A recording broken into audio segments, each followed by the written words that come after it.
کہ صبر جو ہے وہ 3 قسم کا ہے۔ صبر علی الاطاعہ، اللہ کی اطاعت کرنے میں صبر۔ فجر کی نماز کے لیے اٹھنے کے لیے اس وقت چونکہ بڑی نیند گہری آئی ہوئی ہوتی ہے، رات بھر اگر کوئی مریض پریشان رہا ہو اور بے چین رہا ہو، اس وقت اسے نیند آ جاتی، اس وقت نیند کو توڑ کر اٹھنا، تو واقعہ یہ ہے کہ اس کے لیے صبر کی۔ پھر یہ کہ مئی جون کے مہینوں میں روزہ رکھنا بڑے صبر کی بات۔ تو صبر علی الاطاعہ، اللہ کے احکام کی پیروی اور اطاعت کرنے میں یہ صبر آئے۔ دوسرے ہے صبر عن المعصیہ، گناہوں سے بچنے کے لیے صبر۔ آدمی دیکھ رہا ہے کہ میں اگر اپنا وعدہ توڑ دوں تو مجھے بہت نفع ہو جائے گا، لیکن یہ معصیت ہے، اس سے رکنا تو اپنے نفس کو تھامنا ہوگا کہ وہ نفع کو نظر انداز کر دے اور اپنی بات پر جمع رہے۔ جب کوئی اور نفسانی خواہش ہے وہ ابھرتی ہے تو اس کو روکنے کے لیے انسان کے اندر طاقت چاہیے، یہ صبر۔ تیسرا صبر جو ہے وہ ہے صبر علی الابتلاء، آزمائش پر صبر۔ اللہ تعالیٰ کی طرف سے یہ ہمیشہ کا ایک قاعدہ ہے، قانون ہے کہ جو لوگ بھی ایمان کا دعویٰ کریں ان کو جانچا جاتا ہے، پرکھا جاتا ہے، امتحانات میں سے گزارا جاتا ہے، آزمائشوں کی بھٹیوں میں سے گزارا جاتا ہے۔ تو یہ صبر علی الابتلاء جو ہے یہ اصل میں موضوع ہے ہمارے اس 5ویں حصے، اس لیے نوٹ کر لیجئے کہ وہ صبر علی الطاعہ اور صبر علی المعصیہ وہ اس میں اصل میں زیر بحث نہیں ہے، وہ پچھلے حصوں میں آ چکے ہیں، از خود امپلائیڈ ہوں۔ لیکن صبر علی الابتلاء، آزمائشوں کے اندر جمے رہنا، کوئی تکلیف ہے، پرسیکیوشن ہے، اسی طریقے سے آپ کو ستایا جا رہا ہے، وربل پرسیکیوشن ہے یا فزیکل پرسیکیوشن ہے، زبانی ایذا دی جا رہی ہے یا جسمانی ایذا دی جا رہی ہے، اس پر صبر کرنا، جانی نقصان ہے اس پر صبر کرنا، مالی نقصان ہے اس پر صبر کرنا، یہ سارے صبر جو ہے یہ در حقیقت یہ موضوع ہے اس 5ویں حصے۔ اب اس میں بھی تاریخی اعتبار سے نوٹ کر لیجئے کہ ایک تھا وہ صبر جو صحابہ کو مکے میں کرنا پڑا، اور ایک وہ صبر و مصابرت ہے کہ جو مدینے میں آ کر شروع ہوا۔ مکے میں کیا تھا؟ یک طرفہ صبر تھا، جو تمہیں ستایا جائے، تکلیف دی جائے، جھیلو، برداشت کرو، کھڑے رہو، پیچھے بھی نہیں ہٹنا لیکن جوابی کارروائی بھی نہ کرنا۔ میرے نزدیک یہ صبر جو ہے یہ زیادہ مشقت طلب تھا، یہ صبر زیادہ مشکل ہے۔ جہاں آپ کو اجازت ہو کہ کوئی آپ کو برا کہے آپ بھی جواب میں برا کہیں، کوئی آپ کو اینٹ مارے آپ پتھر دے مارے، تو ظاہر بات ہے کہ وہاں بھی صبر کی ضرورت تو ہے، لیکن یہ کہ آدمی کا ٹھنڈا ہو جاتا ہے دل کہ میں نے بھی بدلہ لے لیا ہے، میں نے بھی پتھر مار لیا ہے۔ لیکن مکہ مکرمہ میں حکم یہ تھا کہ بس جھیلو اور کوئی جوابی کارروائی نہ۔ یہ جو صبر تھا یہ بڑا کڑا صبر تھا، بڑا سخت صبر، اور اسی اعتبار سے میں نے جیسا کہ آپ کو بتایا تھا کہ فزیکل پرسیکیوشن جو شروع ہوئی ہے وہ 4 سال سے شروع ہوئی ہے آغاز وحی کے بعد۔ اس سے پہلے صرف وربل پرسیکیوشن تھی، اور وہ بھی داعی یعنی حضور کی ذات پر مرکوز تھی۔ پاگل ہو گئے، دماغ خراب ہو گیا ہے، سحر زدہ ہے، کوئی جن آسیب ان کے اوپر آ گیا ہے، شاعر ہے، ساحر ہے۔ اب یہ ساری وربل پرسیکیوشن ہو رہی تھی، اور وہ بھی صرف حضور کے، کسی اور کے لیے نہیں، اس لیے کہ وہ سمجھتے تھے کہ اگر حضور کی جو قوت ارادی ہے، ول، اسے ہم کل کر دیں اس وربل پرسیکیوشن کے ذریعے سے، استہزاء سے، تمسخر سے، مذاق اڑا کر وہ بددل ہو کر بیٹھ رہے ہیں، تو کسی اور کو کچھ کہنے کی ضرورت نہیں، یہ تحریک اور دعوت ختم ہو جائے گی۔ پہلے 3 سال پرسیکیوشن صرف وربل تھی، اور وہ بھی focused on the person of the prophet Muhammad صلی اللہ علیہ وسلم۔ 4 سال سے جب انہوں نے دیکھا کہ یہ تو نہ نبی کے حوصلے میں اور عزم میں کوئی کمی آئی، اور نہ یہ دعوت جو ہے رکی ہے، بلکہ دعوت تو پھیل رہی ہے، خاص طور پر ہمارے نوجوانوں میں، جو ہمارے مستقبل، ہمارے چشم و چراغ ہیں، وہ ان کے گرد جمع ہو رہے ہیں، اور ہمارے غلام جو اب تک تو ثابت تھے اپنی قسمت پر کہ ٹھیک ہے ہماری قسمت تھی، اب غلام بنا دیے گئے، لہذا جو آ رہا ہے جیل رہے ہیں۔ اب ان میں یہ دعوت نفوذ کر رہی ہے، تو یہ تو ایسا ہے کہ جیسے بارود کا گودام ہو اور اس میں کوئی آگ لگائی جا رہی ہے۔ تب انہوں نے پھر فزیکل پرسیکیوشن کا آغاز، انہیں مارو، انہیں پیٹو، انہیں بھوکا رکھو، انہیں لوہے کی زنجیروں میں باندھ کر گھروں میں ڈال دو، فاقے دو انہیں، اور ان کو شدید ترین ایذائیں دو۔ یہ دور جب شروع ہوا ہے تو جیسا کہ میں نے عرض کیا، اس میں بڑے صبر کی آزمائش ہوئی، اور اس موضوع پر قرآن حکیم کا ضرب سلام سورہ عنکبوت ہے۔ سورہ عنکبوت کا پہلا رکوع آیات 13 ہیں، اگرچہ اس میں ایک آیت جو ہے تو الف لام میم حروف مقطعات کی ہے، باقی 12 آیات قرآن مجید میں صبر علی الابتلاء کا جامع ترین مقام، جامع ترین مقام، اس پر ہم نے پوری تفصیل سے گفتگو۔ اس کے بعد کے جو 6 رکوع ہیں ان کو 2 حصوں میں تقسیم کیا جا سکتا ہے۔ پہلے 3 حصوں میں گفتگو یہ ہے کہ زیادہ تر مشرکین سے ہو رہی ہے، ظاہر بات ہے کہ مکی صورتوں میں وہ مضمون تو جاری رہے گا، اور اس میں یہ ہے کہ پچھلے انبیاء کی کہانیاں جو ہیں، ان کے داستانیں، ان کے حالات و واقعات بیان کیے جا رہے ہیں، تاکہ ایک طرف انہیں یقین آ جائے کہ ان کا انجام بھی وہی ہوگا، اور ایک طرف اہل ایمان کے دل کو تسلی ہو کہ بالآخر فتح جو ہے اہل ایمان کی ہو۔ یہ 3 رکوع ان دونوں پر مشتمل ہے، اگرچہ اس میں 2 باتیں بڑی بنیادی صبر کے ضمن میں بہت ہی بنیادی اہمیت کی آئی ہیں، وہ میں نے نوٹ کروائی تھی آپ کو۔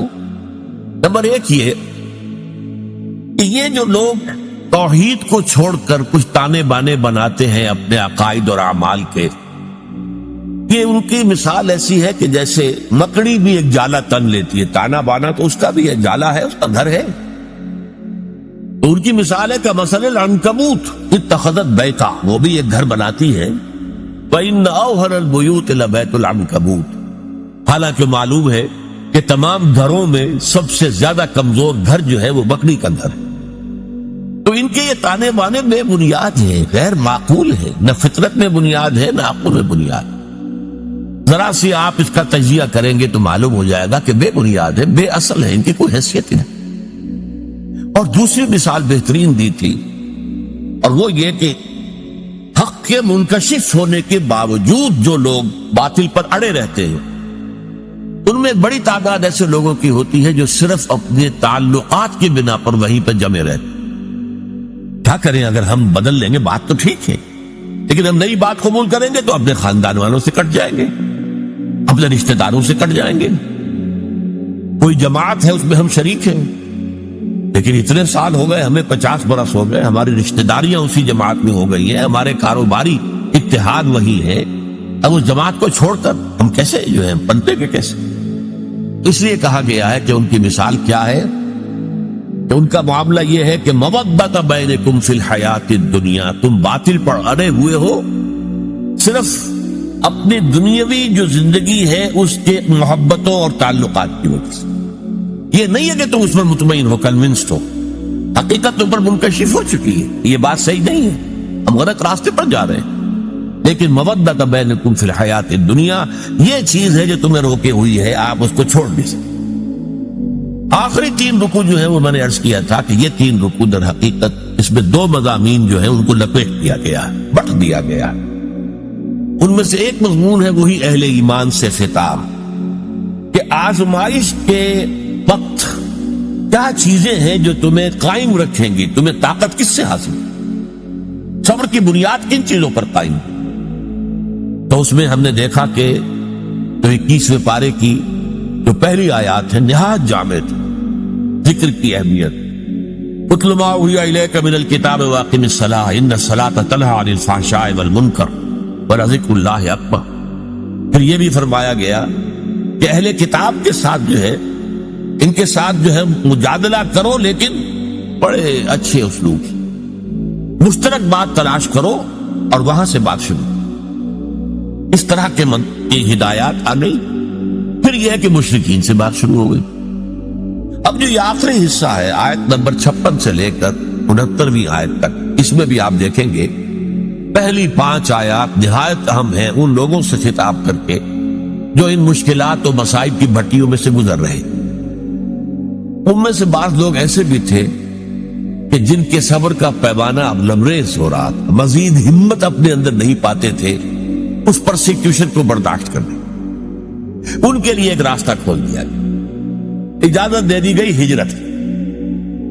اگر تم ہمارے دین پر قائم نہیں رہ سکتے، اس جگہ پر اتنی سختی ہے، اتنا تشدد ہے، تو ٹھیک ہے تم ہجرت کر جاؤ. میری زمین بڑی وسیع ہے، بڑی کشادہ ہے، زمین سے نہ بندھے رہو. پروفیسر مرزا محمد منور صاحب ایک لفظ استعمال کیا کرتے تھے، میں اس کو انہی کے حوالے سے استعمال کر رہا ہوں. Islamic culture is not earth bound.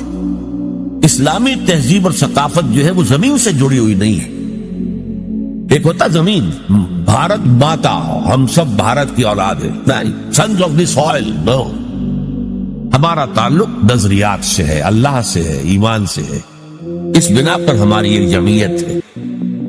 ان کی جمعیت کا ہے ملک و نسب پر اعتبار، اور قوت دین سے ہے مستحکم جمعیت تیری.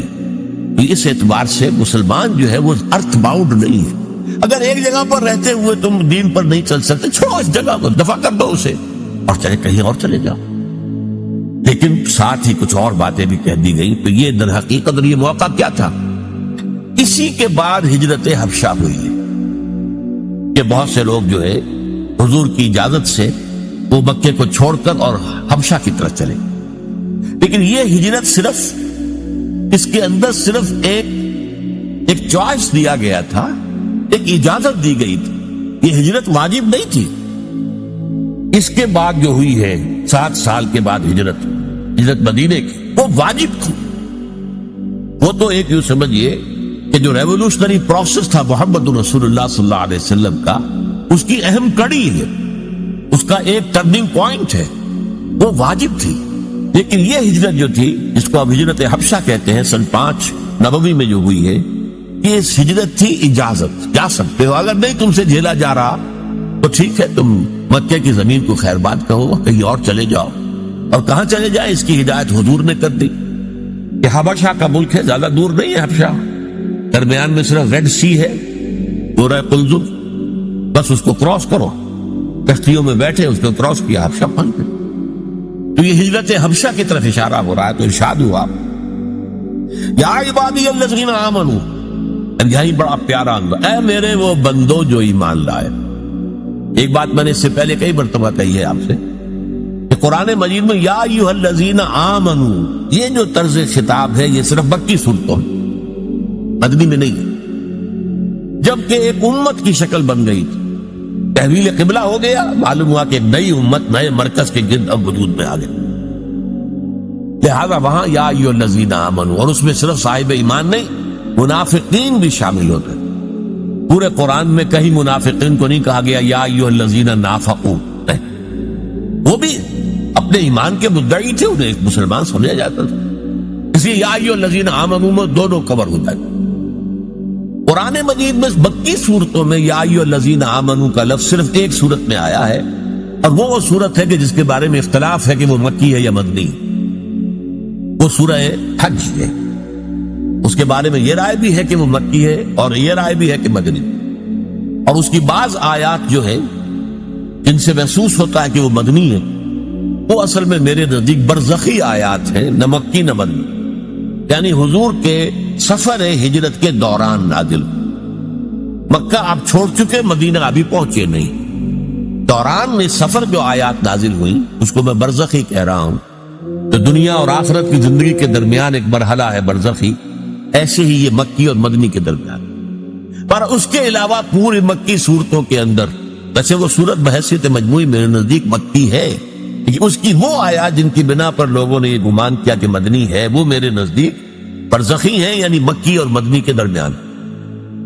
باقی اگر مکی صورت میں خطاب ہوتا ہے تو یا عبادی الذین آمنوا، یا عبادی الذین اسرفوا، اور یہ بڑا ہی محبت آمیز، اے میرے وہ بندو جو ایمان لائے. اب اس سے زیادہ التفات اور عنایت اور توجہ، اپنائیت جسے کہ اے میرے وہ بندو.